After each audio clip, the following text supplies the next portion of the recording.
Before we begin collimating, I will be introducing you to some of the tools which we will be using. Now you have to understand that while collimating, we have to look right from the center of the draw tube at the end of the focuser. Now we cannot do that precisely with our eye. This is why we will be using the tools. Over here I have several tools. Starting with the simplest, I have a simple sight tube. It's made up out of simple film canister.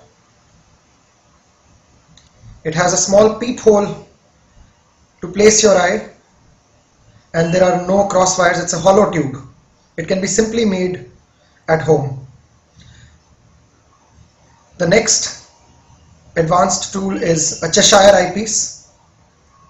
There is no optical element inside it. It's simple hollow tube with a cross wire at one end, a small opening to let the light in, and then this small hole is the peephole, once again to place our eye at the center of the optical axis of the eyepiece.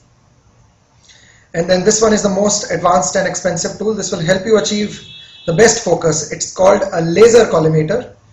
You can see a laser beam. It's a fine laser beam which comes out of it, and there's a screen on which you can see it when it comes back reflected from the mirrors of the telescope.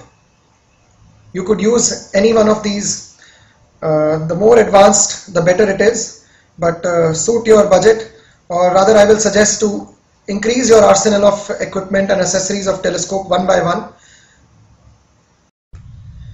In addition to the tools which I have mentioned, it is also important that the center of the primary mirror is marked or spotted. This acts as a reference point while doing the alignment with the help of these tools. For the demonstration, I will be collimating the optics of an 8-inch Newtonian reflector telescope. It's fairly easy. The lining up of the optical components should be done in a simple and ordered sequence. Start at one end of the optical chain, the eyepiece, and then proceed in steps to the other, without going back to readjust the previous part. That is ideally speaking. I give you now the 4 less known but classic steps to collimate your telescope. First, square the focuser. It means to place the focuser at the right angles to the tube. Second, center the secondary mirror as seen from the focuser. Third, tilt the secondary mirror so that the reflection of the primary mirror is perfectly centered in it.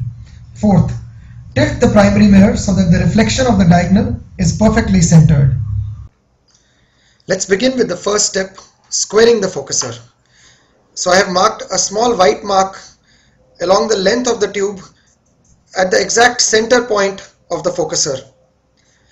Now I measure the distance of this mark from the front edge of the tube, and for this exercise I will have to remove the diagonal or the secondary mirror of the telescope. Opposite to the focuser. Now I place the ruler back here and mark with this white pencil a small white dot at that precise position, the 15.7 millimeter mark. Now we are looking inside from the focusing tube, and we can see the mark is placed almost in front of it, but we have to verify this. Now we take the laser collimator and insert it inside the focuser and switch on the laser beam.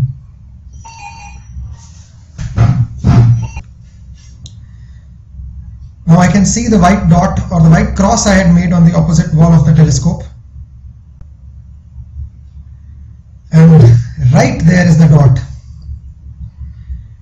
You can see the laser dot is falling right on the cross which was placed exactly opposite to the focusing tube. That means luckily in my case the focuser is exactly squared. If this was not the case, I would have had to adjust the 4 screws which are holding down the focuser and probably put some packing inside it to make it perfectly squared. So let's move on to the next steps. Right now I have a camera pointing right into the focuser, and I've made sure that the camera is precisely aligned along the central axis of the focuser. Actually you should be doing this step with those tools which I had shown, but since I cannot exactly put a camera inside the peephole of say a Cheshire eyepiece, I will be doing the demonstration like this. So on the right hand side of the focuser you can see the focusing knob, and on the left hand side you can see a thumb screw. Now we are zooming in.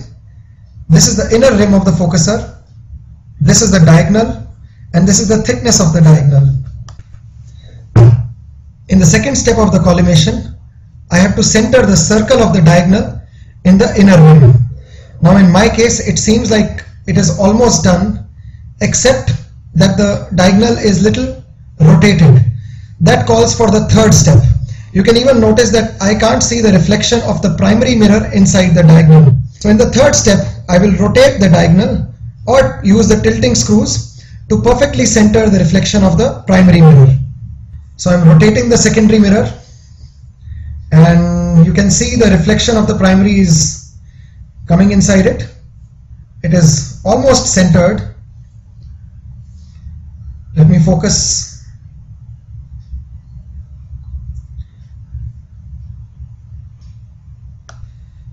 Bingo! You can see the primary mirror right in the middle of the secondary. But what is this black disc? You can see that it seems that I have an oversized secondary mirror, as there is this black margin around the primary. Actually this is good. I can move my eye from side to side and still see the complete primary mirror. This means that even the stars at the edge of the field of view will be using the full aperture of the primary, which would have been cut off had I been using a smaller secondary mirror. Now in the final step, the fourth step, I will be tilting the primary mirror. Now I will move the 3 collimation nuts at the back of the mirror cell to center the black reflection of the secondary mirror. You can see the reflection of the secondary mirror here, and here we have a reference mark permanently marked right at the center of the primary. Voila! I am done, and the telescope is ready to use. I am eager to go observing now.